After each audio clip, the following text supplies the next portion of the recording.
ধন্যবাদ আপনাদের। চারিদিকে খবর আসছে তো নিশ্চিতভাবে আপনাদেরও তার বাইরে নয়। এত হুমকি ভয় দেখাচ্ছে, সেটাকে উপেক্ষা করে এই যে হাজার হাজার মানুষ এসে উপস্থিত হয়েছে ন্যায়কে প্রতিষ্ঠা করার জন্য। আগামী দিনে দেশের আইনসভার মধ্যে যেখানে আইন তৈরি হয় সেখানে ইন্ডিয়ান সেকুলার ফ্রন্টের পক্ষ থেকে জনাব অধ্যাপক মুজাম্মিল হক সাহেবকে আপনারা পার্লামেন্টে পাঠাবেন, সেই সংকল্প নিয়ে যারা উপস্থিত হয়েছেন প্রত্যেককে আমি ধন্যবাদ জানাই। ধন্যবাদ জানাই মিডিয়ার বন্ধুদের, ধন্যবাদ জানাই প্রশাসনের বন্ধুদের, যাদের প্রচেষ্টায় আজকে এই প্রোগ্রাম সুষ্ঠুভাবে সফল হতে চলেছে। বন্ধুগণ, আমরা এসে যারা উপস্থিত হয়েছে এখানে, আমরা যারা বক্তা আছি বা যারা শ্রোতা, কম বেশি এটা ভালো করেই জানি আমরা কেন এসেছি। তার আগে আমি কয়েকটা কথা আপনাদের সাথে শেয়ার করব। একজন এমপির দায়িত্বটা কি আগে আমাদের জানতে হবে। এখন আমরা যাদেরকে এমপি করে পার্লামেন্টে পাঠাচ্ছি, ম্যাক্সিমাম তারা গিয়ে কি করছে, প্রথমত 100 দিন পার্লামেন্ট চললে অর্ধেক দিন সেখানে উপস্থিত থাকছে না। দ্বিতীয়ত দেখছি কি, পার্লামেন্টে গিয়ে সেলফি আর টিকটক ভিডিও তুলতে ব্যস্ত হয়ে পড়ছে। কিন্তু আমাদের কাজটা, আমরা যে জন্য নির্বাচিত করে তাদেরকে পার্লামেন্টে পাঠাচ্ছি, সেই কাজ তারা ঠিকঠাক করছে না। একজন এমপির কাজ কি, তার নির্বাচনী ক্ষেত্রে এই বালুরঘাটের কথা যদি ধরি, প্রায় 16 লক্ষ ভোটার আছে। এই 16 লক্ষ ভোটার সবাই যদি দেশের আইনসভা তথা লোকসভাতে গিয়ে বলে আমি কৃষক, আমার এই সমস্যা, আমি ডেলিভার, আমার এই সমস্যা, আমি ভ্যান চালক, আমার এই সমস্যা, আমি বাসের ড্রাইভার, আমি ট্রাক ড্রাইভার, আমার এই সমস্যা, আমি সরকারি কর্মচারী, আমার এই সমস্যা, আমি মহিলা, আমি পুরুষ, আমি ছাত্র, আমি যুবক, আমার এই সমস্যা, সবাই যদি আমরা বলি, 16 লক্ষ মানুষ গিয়ে যদি বলি, তাহলে না বলার ধৈর্য আমাদের থাকবে, না পার্লামেন্টে যারা থাকবে তাদের ধৈর্য থাকবে, সম্ভব নয়। সেই জন্যই তো সারা ভারতবর্ষে 140 কোটির অধিক মানুষ আছে। এই 140 কোটি মানুষের মধ্যে থেকে 543 জনকে আমরা ভোট দিয়ে দেশের আইনসভার মধ্যে পাঠাই। তাদের কাজ কি হবে, এই নির্বাচনী ক্ষেত্রের মধ্যে বালুরঘাট মানুষের যে চাওয়া পাওয়া আছে, যা অভাব অভিযোগ আছে, কৃষক থেকে শুরু করে বিভিন্ন সমাজের মানুষ থেকে শুরু করে যে সমস্ত অভিযোগগুলো আছে সেইগুলো নোট ডাউন করবে, পার্লামেন্টে গিয়ে কনসার্ন ডিপার্টমেন্টাল মিনিস্টারের মাধ্যমে সেখানে যারা ক্ষমতায় থাকবে তাদের কাছে জানানো, আর ক্ষমতাসীন দলের কাজ হবে সেটা শুনে বালুরঘাট মানুষের সমস্যা থেকে সমাধান করা। কিন্তু আমরা কি দেখছি, যাকে পার্লামেন্টের মধ্যে পাঠালাম তার কাছ থেকে যে আশাটা করেছিলাম, সে আশাটা দূরের কথা, তার পরিবর্তে শুধুমাত্র বিভাজন করে ক্ষমতায় টিকে থাকবো কি করে হিন্দু মুসলমানের মধ্যে, জাত ধর্মকে নিয়ে বর্ণে বর্ণে বিভেদ লাগিয়ে দাও। মুকুল ভাই পড়ে আসুন, এই মুকুল ভাইকে বসতে দাও। বিভেদ লাগিয়ে দিয়া এইটা আজকে দেখছি।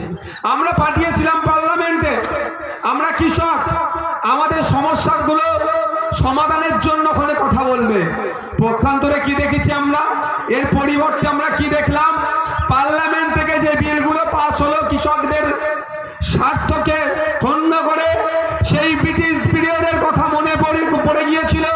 সেই নীল চাষিদের কথা, নীলকর সাহেবরা যেভাবে চাষিদেরকে গলায় টুটি টিপে ধরে চাষ করিয়ে তাদেরকে শোষণ করত, যে পার্লামেন্টের কৃষকদের বিরুদ্ধে বিল পাস হয়েছে রিসেন্ট, তার বিরুদ্ধে আমাদের যারা ভোট দিয়ে যারা পার্লামেন্টে পাঠালাম, সুকান্ত বাবুর উচিত ছিল এই বালুরঘাটের কৃষকদের স্বার্থে মোদী সরকার যে বিলটা নিয়ে এসেছে সেই বিলের বিরোধিতা করা।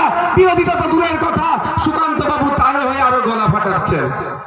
তাই সময় এসেছে, আমি কে কোন জাত, কোন বর্ণ, কোন ধর্ম, অনেক খেলা হয়েছে, ওই খেলা আর খেলা যাবে না। আমার পাশের বাড়ির শঙ্কর নামে যিনি আছেন, ওই কৃষকটা বঞ্চিত হচ্ছে। আমার পাশের বাড়ির শাহজাহান নামে কৃষক, ও বঞ্চিত হচ্ছে। আমরা এখন কৃষক সম্প্রদায়ের হয়ে আওয়াজ তুলব। আমরা কৃষক পার্লামেন্টে পাঠিয়েছিলাম, আমাদের মাসিক গড়াই বাড়বে কি করে পার্লামেন্টে গিয়ে আমাদের হয়ে সওয়াল করবে। তার পরিবর্তে সুকান্ত বাবুদের যে সরকার চলছে, আরো কৃষককে কিভাবে শোষণ করা যায় এই সমস্ত বিল নিয়ে এসেছে। সুকান্ত বাবুর কোনো কথা ছিল না তখন মুখে। সময় এসেছে, কৃষকরা ডিসাইড করুন। আপনার ভোট নিয়ে যিনি পার্লামেন্টে গেল, আপনার বিপক্ষে তিনি বিপুল নিয়ে আসছেন। তাই সময় আছে, কৃষক বন্ধুদের বলবো এগিয়ে আসুন, সুকান্ত বাবুকে সর্বপ্রথম তাদের বিরুদ্ধে ভোট দিয়ে সুকান্ত বাবুকে পরাজিত করুন। হবে তো নাকি ভাই?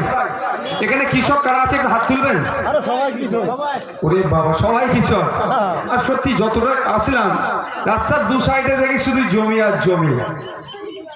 তাহলে কৃষকের স্বার্থে আঘাত জ্বালা দিচ্ছে, তাদেরকে ভোট হবে? তাদেরকে ভোট দেবো আমরা? তাদেরকে আমরা ভোট দেব না। তারপরে ভুলে গেলে হবে না, এখন বিপ্লব বাবুর কাছে ফিরে আসি। তবে বিপ্লব বাবু এখন ঝান্ডা ধরে তৃণমূলে আছে, মন থেকে কি তার তৃণমূলে আছে? কারণ কখন বিজেপিতে থাকেন, কখন তৃণমূলে থাকেন বোঝা মুশকিল। বর্তমান বিপ্লব বাবু যে দলে আছেন, সেই দলের আচরণ আমরা ভুলে যাইনি। আমাদের প্রতিবাদটা ছিল, আমাদের গণতান্ত্রিক প্রক্রিয়ায় লড়াইটা ছিল, কৃষকদের লড়াইটা কি ছিল? আন্দোলন সংগঠিত করেছিল সারা দেশে যে অবিলম্বে বিজেপি সরকার যেন ওই কৃষক বিরোধী বিলগুলোকে প্রত্যাহার করে। সেই লক্ষ্যে সারা দেশের কৃষকরা কেন্দ্র সরকারের বিরুদ্ধে লড়াই নেমেছিল এবং সারা ভারতবর্ষে ভারত বন্ধের ডাক দিয়েছিল। আমরা ভুলে যাইনি।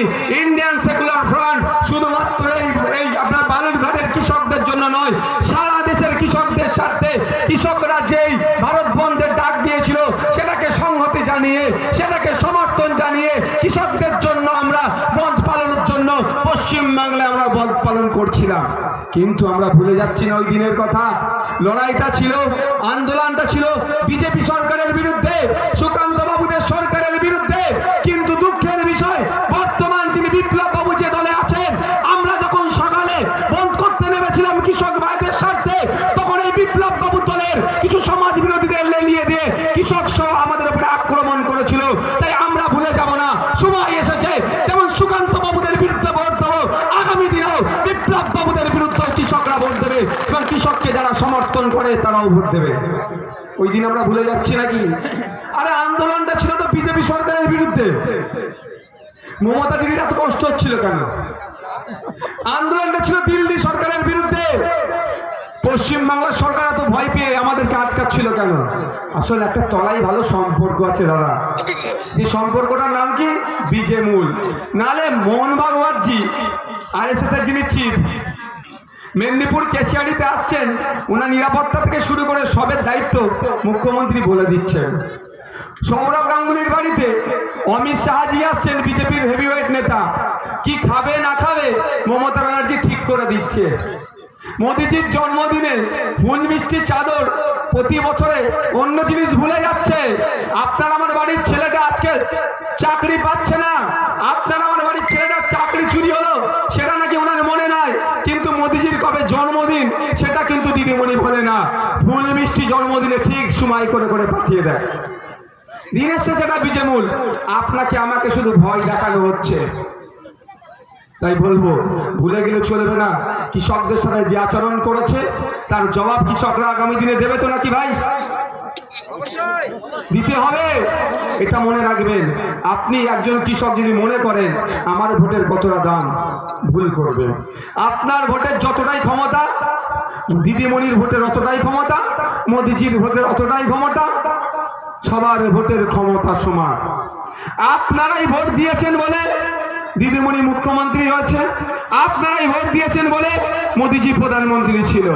অর্থাৎ আপনি প্রধানমন্ত্রী ঠিক করছেন, আপনি মুখ্যমন্ত্রী তৈরি করছেন। তাহলে আপনার ভোটটা কতটা গুরুত্বপূর্ণ ভেবে চিন্তে দিতে হবে। ওই অমুক চলে আসছে, রাতের অন্ধকারে তৃণমূলের বন্ধুরা বিজেপির কিছু ঝান্ডা লাগিয়ে দিয়ে আমাদেরকে ভয় দেখাচ্ছে নাকি বিজেপি চলে এলে করছে, ও ফাঁদে পা দিলে আর চলবে না। সময় এসেছে আপনার অধিকারের জন্য আপনাকে এগিয়ে আসতে হবে। বন্ধুগণ, যারা কৃষকদের উপর অত্যাচার করে, যারা কৃষক বিরোধী বিল পাস করায়, কৃষক বন্ধুরা তো তাদেরকে ভোট দেবে না। সাথে সাথে কৃষকদেরকে যারা আমরা ভালোবাসি, আমরাও তাদেরকে ভোট দেব না। এটা আমাদেরকে অঙ্গীকারবদ্ধ হতে হবে। আজকে নাহলে কৃষককে টার্গেট করেছে, আগামী দিনে অন্য অন্য সেক্টরকেও টার্গেট যেমন করছে আরো বেশি করে করবে। আপনারা আজকের একটা ভয়ঙ্কর অর্ডার পাস হয়েছে কলকাতা হাইকোর্ট থেকে, আপনারা জানেন, অনেকে জানেন না। আপনাদের উদ্দেশ্যে বলি, 2016 সালে প্রায় 23 লক্ষ ছেলেমেয়েরা পরীক্ষা দিয়েছিল। আপনার আমার বাড়ির সন্তানরাই দিয়েছিল, এই কৃষক বাড়ির সন্তানরাও দিয়েছিল, যিনি ভ্যান চালায় তার বাড়ির সন্তানও দিয়েছিল, আবার কোটিপতি বাড়ির সন্তানও দিয়েছিল। 23 লক্ষ পরীক্ষা দেওয়ার পরে কিছু পাস করেছিল। এরকম ছাড়তে ছাড়তে প্রায় 26,000 মানুষকে সরকার, রাজ্য সরকার শিক্ষা দপ্তরের মাধ্যমে চাকরি দিয়েছিল। তারপরে আওয়াজ উঠলো দুর্নীতি হয়েছে। দীর্ঘদিন 2016 থেকে 2024 অবশেষে কলকাতা হাইকোর্ট ঘোষণা করেছে টোটাল যে নিয়োগ হয়েছে সব বাতিল করে দিয়েছে। এটা থেকে তো প্রমাণ হচ্ছে বারবার সততার প্রতীক বলে, বারবার ন্যায়ের প্রতীক বলে মমতা ব্যানার্জি সরকার বারবার নিজেদেরকে স্বচ্ছ বলে, কিন্তু হাইকোর্ট চোখে আঙুল দিয়ে দেখিয়ে দিল তুমি যে নিয়োগগুলো করেছিলে সেই নিয়োগের মধ্যে দুর্নীতি ছিল। দুর্নীতিযুক্ত নিয়োগের ফলে অনেকে যারা মেধার ভিত্তিতে যুক্ত হয়েছিল তারও আজকে সমস্যার সম্মুখীন হতে হলো। এই সমস্ত দায়ভার রাজ্য সরকারকে নিতে হবে। আপনাদেরকে আওয়াজ তুলতে হবে। আপনি ডে লেবার, আপনি রাজমিস্ত্রি, আপনি কৃষক, আপনি ভ্যান চালক, আপনি দিন আনে দিন খান। আপনার ছেলেটা 20 লাখ টাকা দিতে পারছে না, আপনার মেয়েটা 15 লক্ষ টাকা দিতে পারছে না, কিন্তু মেধা আছে আপনার মেয়ের, আপনার ছেলের। সেই চাকরিটা এই বিপ্লব বাবুদের দলের লোকেরা বিক্রি করেছে, তার জবাবটা আমাদেরকে দিতে হবে। আমার ছেলে মেয়ের, আমার পরিবারের ছেলে মেয়েদের মেধা আছে কিন্তু অর্থ নাই বলে আমার ছেলে মেয়ের বা আমার পরিবারের সন্তানদের চাকরি যারা চুরি করেছে তাদের জবাব আগামী দিনে দিতে হবে। আপনার কি 20 লাখ টাকা আছে চাকরি কেনা? এখানে কতজনের আছে? খুব কম লোকই আছে। কারণ আমি বলছি কেন খুব কম লোকই দায়িত্ব নিয়ে, আপনারা কৃষকদের কিন্তু ম্যাক্সিমাম হাত তুলেছেন, তারা আমি প্রমাণ দিয়ে দিচ্ছি। এখানে যারা কৃষকরা বসে আছে তাদের মাসিক গড়াই কত আমি বলে দিলাম, তথ্য দিয়ে বলছি। 7,000 টাকার নিচে, বিলো 7,000। কারো 10,000 হতে পারে ইনকাম মাস গেলে, কিন্তু কারো 3,000 হচ্ছে। গড় আয় 7,000 টাকার নিচে, 6060 নয়, 7,000, বিলো 7,000, 7,000-এর নিচে। তাহলে 7,000-এর নিচে যার পরিবারের ইনকাম, সে 20 লাখ টাকা দিয়ে চাকরি কিনতে পারবে তো? সম্ভব নয়। আর কেন কিনতে যাব আমরা? আপনার 7,000-এর নিচে ইনকাম হতে পারে, ওই টাকা দিয়ে আপনার ছেলেকে বিএড করালেন, মাস্টার ডিগ্রি করালেন বা গ্রাজুয়েশন পাস করালেন, উচ্চশিক্ষায় শিক্ষিত করলেন, 330 টাকা বা 550 টাকায় ফর্ম ফিল আপ করে কেন চাকরি পাচ্ছে না? এই দাবিটা আমাদেরকে তুলতে হবে। যেটা আসছি, আবার ফিরে আসি। মোদিজি, আপনাদের হাতে ক্ষমতা আছে, প্রধানমন্ত্রীকে তৈরি করতে আপনারা পারবেন, আপনারা মুখ্যমন্ত্রীকে তৈরি করতে পারবেন, কিন্তু দুঃখের বিষয় আমরা সচেতন না হওয়ার ফলে আমাদের ভোটটা লুট হয়ে যাচ্ছে। স্বাধীনতার পর থেকে এই 75 বছর ধরে 1952-52 দিক থেকে ভোট দিতে শুরু করেছি আমরা। 17 বার পার্লামেন্টে পাঠিয়েছি এখান থেকে ভোট দিয়ে, কিন্তু দুঃখের বিষয় এমপি বাবুরা কখনো ফ্লাইটে দিল্লি গেছে বা কখনো রাজধানী চড়ে দিল্লি গিয়েছে। আমাদের সাধারণ মানুষের লাভবান কতটা হয়েছে আমরা এখনো পর্যন্ত দেখতে পেলাম না। তাই সময় এসেছে, 17 বার আপনারা কম বেশি প্রতারিত হয়েছেন এক প্রকার। এবার আপনার কণ্ঠ হয়ে পার্লামেন্টে পাঠাতে হবে আপনাদের এলাকার সন্তান অধ্যাপক মুজাম্মিল হক সাহেবকে। আপনারা পার্লামেন্টে পাঠান, গিয়ে সেখানে আওয়াজ তুলবে, সেখানে গিয়ে বলবে পশ্চিম বাংলার আমি যেই লোকসভা থেকে এসেছি, বালুরঘাট লোকসভা, সেই বালুরঘাট লোকসভার সংখ্যাগরিষ্ঠ মানুষ কৃষিকাজের সাথে যুক্ত। মাস গেলে মাত্র তারা 7,000-এর নিচে ইনকাম করে। এমন ফর্মুলা নিয়ে আসা হোক, বিজ্ঞানসম্মত ভাবে চাষের ব্যবস্থা করা হোক, যাতে আমাদের পশ্চিম বাংলার কৃষকরা মাস গেলে 7টা ডবল হয়ে প্রায় 15,000-এর আশপাশে ইনকাম করবে।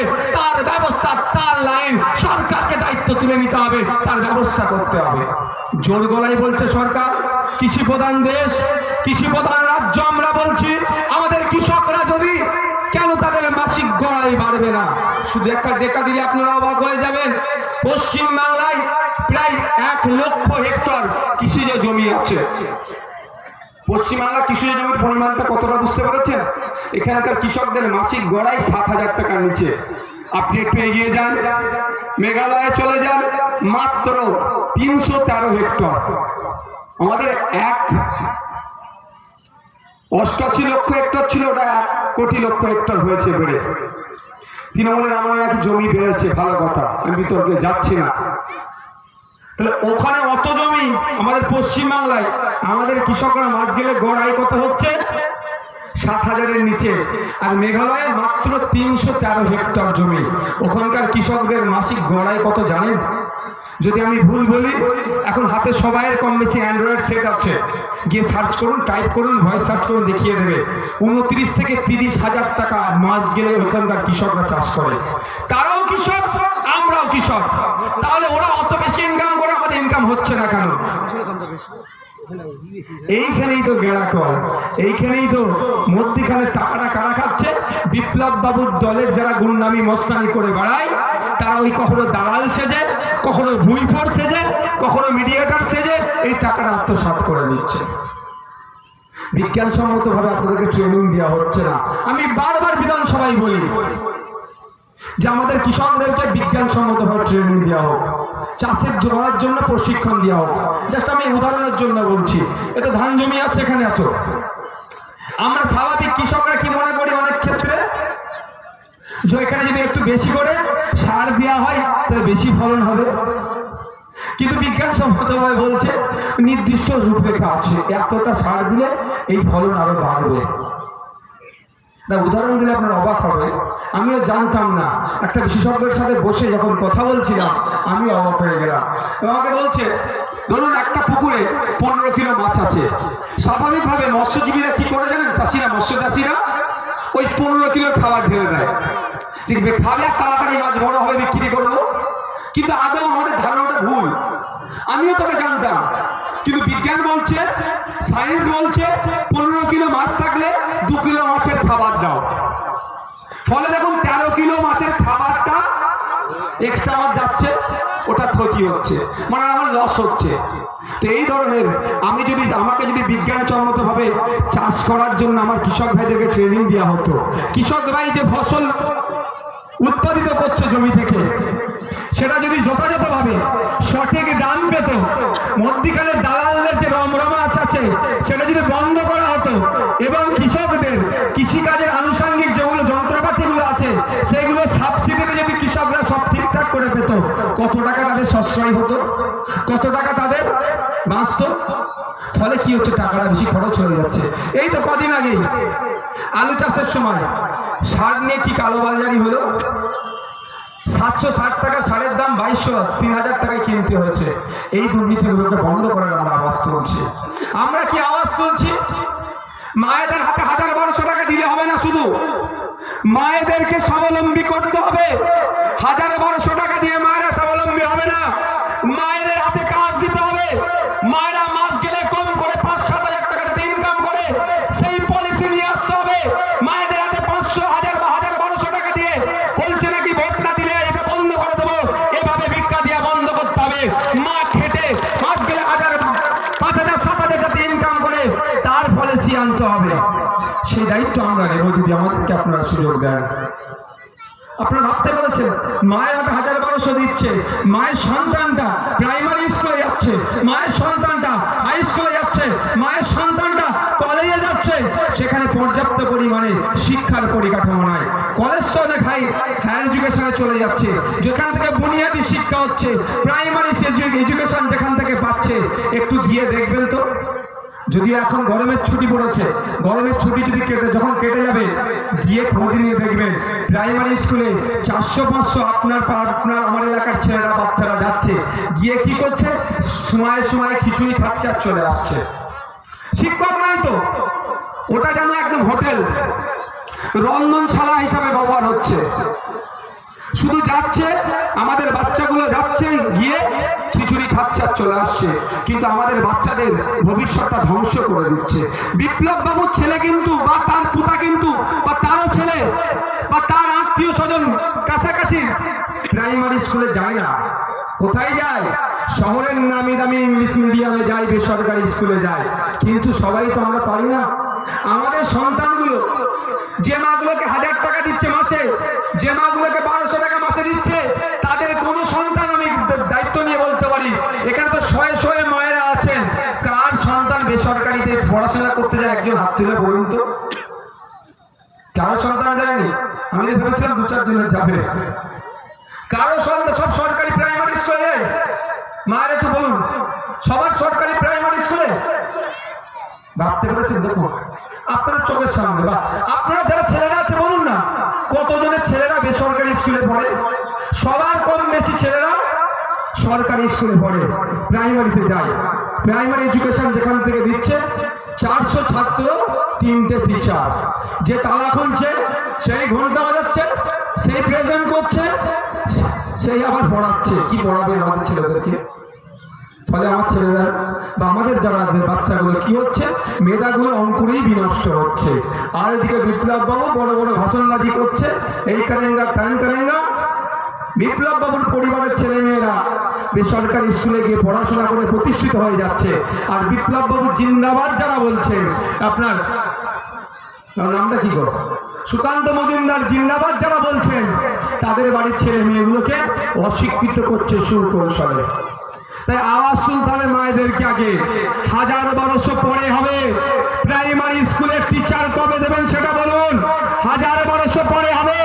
এলাকার স্বাস্থ্য কেন্দ্রের মান উন্নয়ন কবে হবে বলুন। 1000-1200 পরে হবে। রাস্তাঘাটের ডেভেলপমেন্ট কবে হবে আবার বলুন। 1000-1200 পরে হবে। এই যারা কৃষক আছে, আপনার পরিবারের যারা আছেন, তাদের মাসিক গড় আয় কিভাবে বাড়বে, সেই আওয়াজ তুলুন। এই আওয়াজটা মায়ের